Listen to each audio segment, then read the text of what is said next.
I guess I can introduce myself. I'm the face behind the Kickback, all the Instagram posts and the reviews.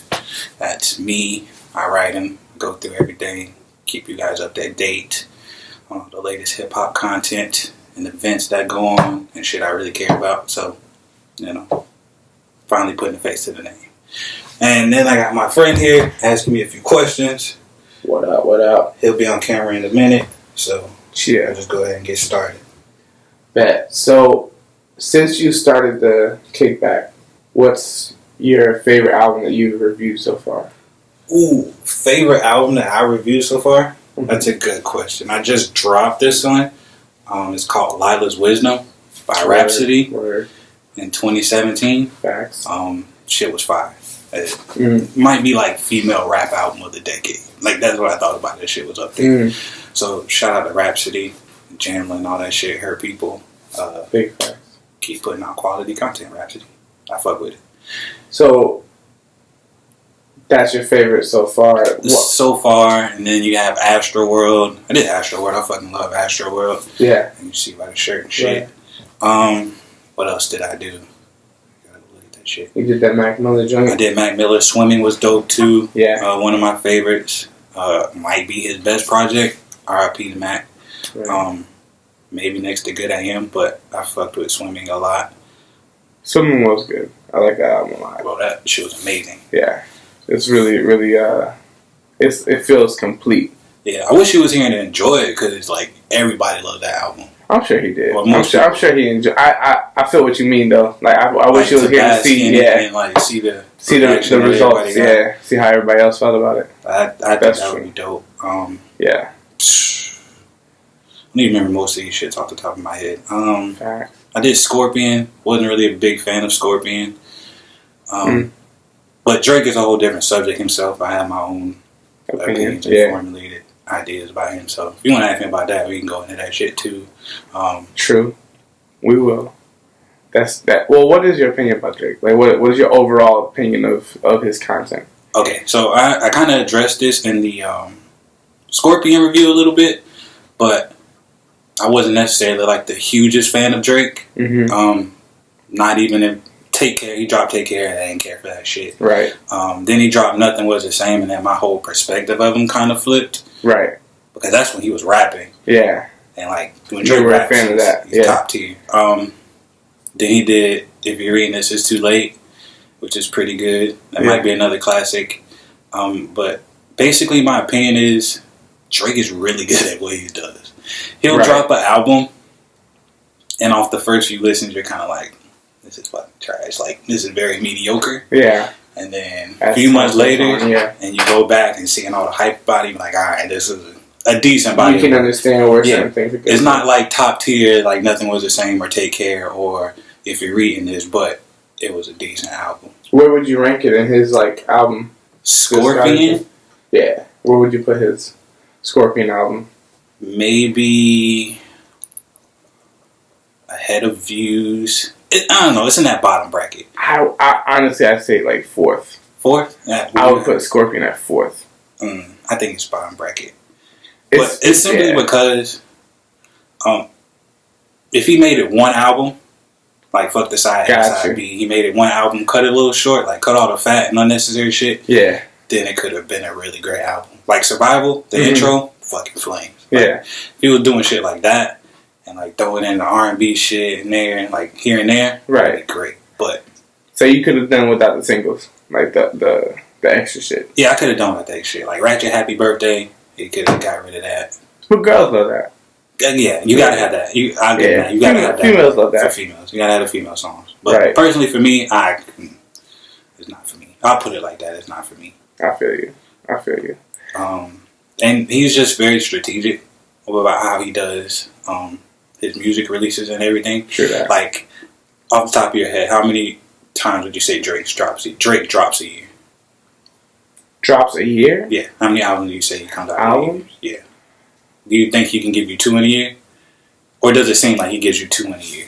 I think it seems like he could give us 2 in a year, but I think he only gives us like 1. Okay. So so we're on the same page. So how he does it is he'll drop the album, let that shit blow up. Yeah. And he'll tour for like most of the year. Right. Dropping singles. Oh shit. Siri. Dropping singles in between that. Right. And then after he gets off tour, he's like, I got another album. Yeah.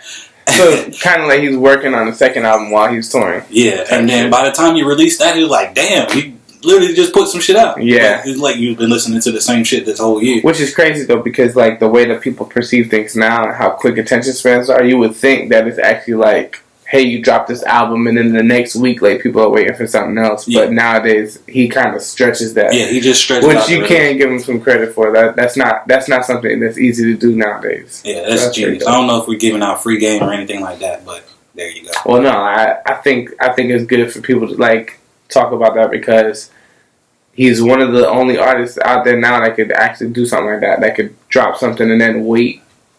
Not really wait, technically, because he's still working, but people are still waiting for new music for that allotted amount of time. Yeah, so that's pretty dope. I guess my question would be to you. Considering how big Drake is, do you think there's a reason why he does this so, like, consistently? Like, I feel like he should take a year off. Like, don't put out an album or anything. Do features here and there. Just, you know, stay fresh and everything. But don't drop an album. Let that anticipation build and then drop, like, a really fire album. Because we haven't had a really good Drake album in a while. At least I don't think we have.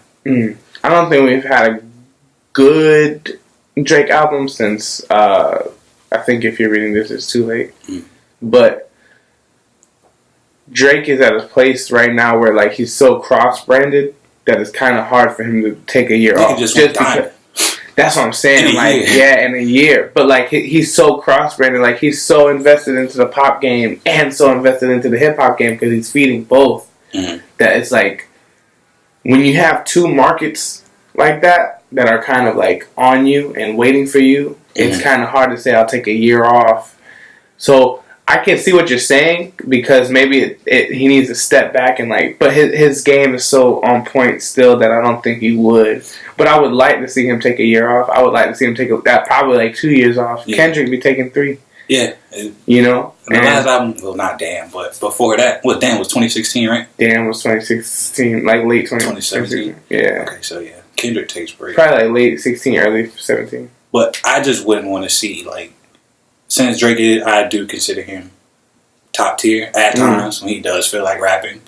I just don't want to see, you know, him oversaturate the market and then he ends up like the Migos. I don't want to say he ends up like the Migos because they're still, you know, relative, but people aren't really feeling the Migos anymore like that. Like, do you think that has to do, not to cut you off, but do you think that the Migos downfall, like not so much, I don't even want to say downfall. I don't want to say call it a downfall. Because they're still up there. They're still like top tier hip hop acts. Yeah. But like my question is, do you think their descent right now that they're having has to do anything with has to do more with their personal social media stuff, drama, personal life, or the music? Honestly, I think it's streaming in the climate we're in now. Because you can go back to their mixtapes where like the internet wasn't really like popping then, and mixtapes were hard as hell. But I feel like they kind of took their time in between the mixtapes. Got you. And now with streaming, you gotta drop consistently to stay relevant, or you gotta get popping on social media to stay relevant. So with that being said, I feel like sometimes, maybe even QC as a whole, not that pushing their artists and making them release music is a bad thing, but they just kind of like put them out there too fast. Not too fast, but they kind of like rush the projects out. Like Culture 1 was fire. Right. Then maybe not even like a few months later we got the announcement for Culture 2, and then a few months later that shit dropped, and I'm kind of like, and everybody's opinion on Culture 2 was kind of like, right. And then Quavo dropped like shortly after, and got the same reaction. Then Takeoff dropped, which I was looking forward to. Kind of got disappointed. And like, So now, like, Offset is the savior, and that's going to build like expectations up for that album as well. So if that doesn't do well, it's going to be like, So next question about the Migos. Last question about the Migos too. But like, do you think Offset's album has the expectation of failure now because the Quavo and Takeoff albums? Because their solo albums clearly aren't as good as them together. Yeah, as a collective. Yeah. I want to say it's 50-50. Should he not learn from this and kind of like, should he go about it differently than what Quavo? He should definitely go about it differently. Yeah. Because he might already be going about it differently because he's dropping later than everybody else. Right. Big facts. What? Takeoff, Quavo and Takeoff dropped within like a week of each other, right? Yeah. It was about a week or so. Okay. Yeah. And so Takeoff not getting confused. Offset not dropping until next week. So he kind of took that gap between to let kind of that shit die down. Yeah, and Takeoff is my favorite Migo, and I didn't like that album. Yeah, I'm saying like I was hoping that album would have been great. I figured it would have been the best out of the three. Yeah, but you know, yeah. So I think that question is subjective. So it's going to depend on who you ask. Like I personally feel like I want it to be successful,